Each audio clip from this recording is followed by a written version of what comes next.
Hi, I'm Tim. Welcome to our channel and thanks for logging on. If you enjoy these videos, do me a favor and subscribe to our YouTube channel right here at Watchbox Reviews. I would really appreciate it, and I promise to update daily.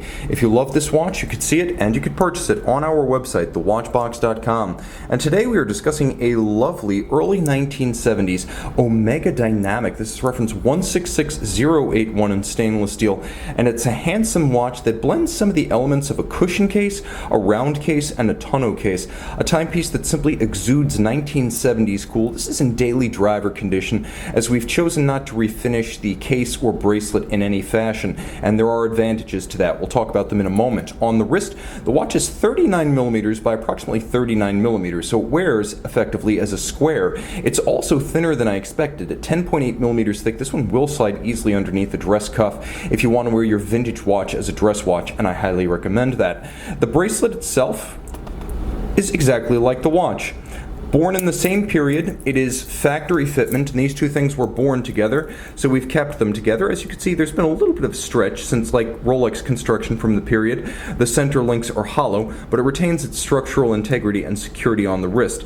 The links, by the way, you can see they are folded construction from the underside. This is a very vintage watch in look and feel. Internally, you can note that there is a reference 1153 bracelet with 138 end links, and you can see that inside the bracelet, so that's the reference set that you're looking at. And it retains a sharp snap and the original manufacturing tolerances. The friction fit clasp is quite secure. You can see the Vintage Omega logo embossed on the top, and then several divots drilled, so you have many different anchoring points to relocate the bracelet inside the clasp for fine-tuning of the sizing. As you can see, what appear to be lugs at first glance are actually part of the bracelet, stubby protrusions, and it truly is a watch that's as broad across the wrist as it is broad lengthwise. Now, the flanks of the case feature a longitudinal satin finish that runs lengthwise across the case on every face, and then there are sloping tonneau-like faces atop the lug hoods and the hoods of the case, and you can see that there's a lovely and rather deep radial graining that emanates out from an imaginary center point. By the way, you can see on the plexiglass the Omega logo that denotes this as official factory plexiglass. See it right there floating above the seconds hand? This is a factory plexiglass crystal. And I'll also mention that one of the advantages of not refinishing this watch is it will bear the marks of its age, but it also features the original sharp definition.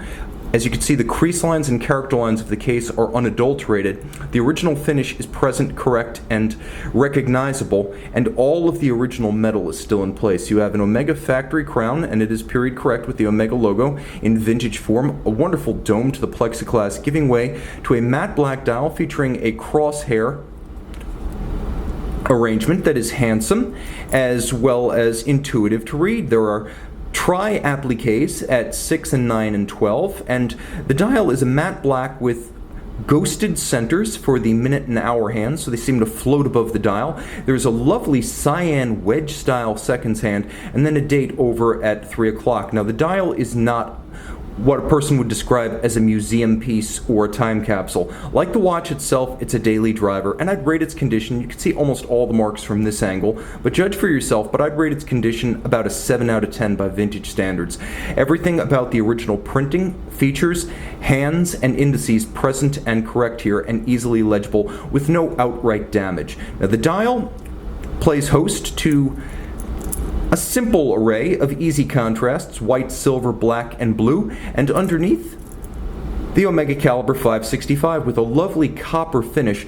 It is a handsome movement. 24 joules automatic winding. It beats away at the nostalgic 1970s 19,800 vibration per hour beat rate. There is a quirky quick set system by which you actually pull the crown out to its outermost position, and then you push it in and pull it out to index the quick set date. It features a 50-hour power reserve, and although in its day it was 50 meters water resistant, I recommend you not test those limits today.